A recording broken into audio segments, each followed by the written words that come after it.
പ്രിയപ്പെട്ടവരെ, എല്ലാവർക്കും എൻ്റെ നമസ്കാരം. ഇന്ന് ജൂൺ 19, വായനാ ദിനം. കേരളത്തിൻ്റെ സാംസ്കാരിക ഭൂപടത്തിൽ സുവർണ ലിപികളാൽ എഴുതപ്പെട്ട ഒരു ദിനമാണിത്. പുസ്തകങ്ങളെ സ്നേഹിച്ച, അറിവിനെ ആരാധിച്ച P.N. പണിക്കർ എന്ന മഹാനുഭാവൻ്റെ ഓർമ്മകൾക്ക് മുന്നിൽ പ്രണാമം അർപ്പിച്ചുകൊണ്ട് നമുക്കീ ദിനം ആഘോഷിക്കാം. വായിച്ചു വളരുക, ചിന്തിച്ച് വിവേകം നേടുക എന്ന അദ്ദേഹത്തിൻ്റെ വാക്കുകൾ എത്ര അർത്ഥവത്താണ്. വായന അതൊരു പുഴ പോലെയാണ്. ഒഴുകി നീങ്ങുമ്പോൾ അത് മണ്ണിന് ജീവൻ നൽകുന്നു, ചുറ്റുമുള്ളതിനെ സമ്പന്നമാക്കുന്നു.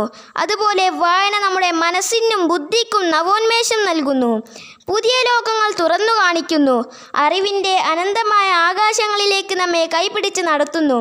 ഒരു പുസ്തകം നൽകുന്ന അനുഭവം, അത് സ്പർശിക്കുമ്പോൾ ലഭിക്കുന്ന ഊഷ്മളത, മണക്കുമ്പോൾ ലഭിക്കുന്ന ഗന്ധം, വായിക്കുമ്പോൾ ലഭിക്കുന്ന ആഴത്തിലുള്ള ചിന്തകൾ, അതിനൊന്നും പകരം വയ്ക്കാൻ മറ്റൊന്നില്ല. പാഠപുസ്തകങ്ങൾക്കപ്പുറം ലോകത്തെ അടുത്തറിയാൻ പുസ്തകങ്ങൾ നമുക്ക് കൂട്ടാകും. ഒരു നല്ല പുസ്തകം ഒരു നല്ല സുഹൃത്തിനെ പോലെയാണ്. എൻ്റെ പ്രിയ അധ്യാപകരോടും രക്ഷിതാക്കളോടും എനിക്കൊരു അഭ്യർത്ഥനയുണ്ട്. കുട്ടികളിൽ വായനയുടെ പ്രാധാന്യം ചെറുപ്പത്തിലേ പഠിപ്പിക്കുക. അവർക്കിഷ്ടപ്പെട്ട പുസ്തകങ്ങൾ തിരഞ്ഞെടുക്കാൻ അവസരം നൽകുക.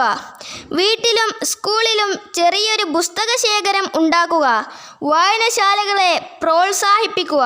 എല്ലാവർക്കും ഒരിക്കൽ കൂടി എൻ്റെ വായനാ ദിനാശംസകൾ. നന്ദി.